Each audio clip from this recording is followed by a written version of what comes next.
पंचायत समिती रामटेकच्या नवीन G+2 इमारतीस मंजुरी 261.65 लाख निधी मंजूर। रामटेक पंचायत समितीच्या इमारतीची मागणी बऱ्याच वर्षांपासून होत होती। उपरोक्त जागेत जमिनीबद्दल काही अडचणी होत्या, त्याकरिता नवीन इमारत बांधकामास फार विलंब व संघर्ष करावा लागला। शेवटी शासनाने रामटेक पंचायत समितीच्या इमारतीसाठी सुमारे 561.65 लाख रुपये निधी मंजूर केला आहे।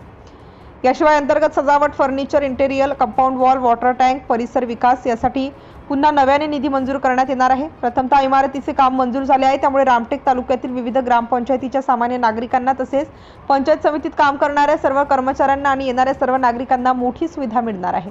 यापूर्वी पारशिवनी व मौदा येथे नवीन इमारत मंजूर केली होती, परंतु रामटेकमध्ये उपलब्ध असलेली जागा ही फार कमी होती, त्यामुळे G+2 बांधकाम कमी जागेत करावे लागत आहे। जवळपास शासकीय जागा उपलब्ध नसल्याने त्याच जागेवर पंचायत समितीची नवीन इमारत G+2 बांधण्यात येणार आहे।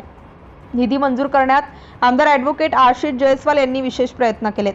सिटी इंडिया न्यूज करिता रामटेक तालुका प्रतिनिधी हर्षपाल मेश्राम।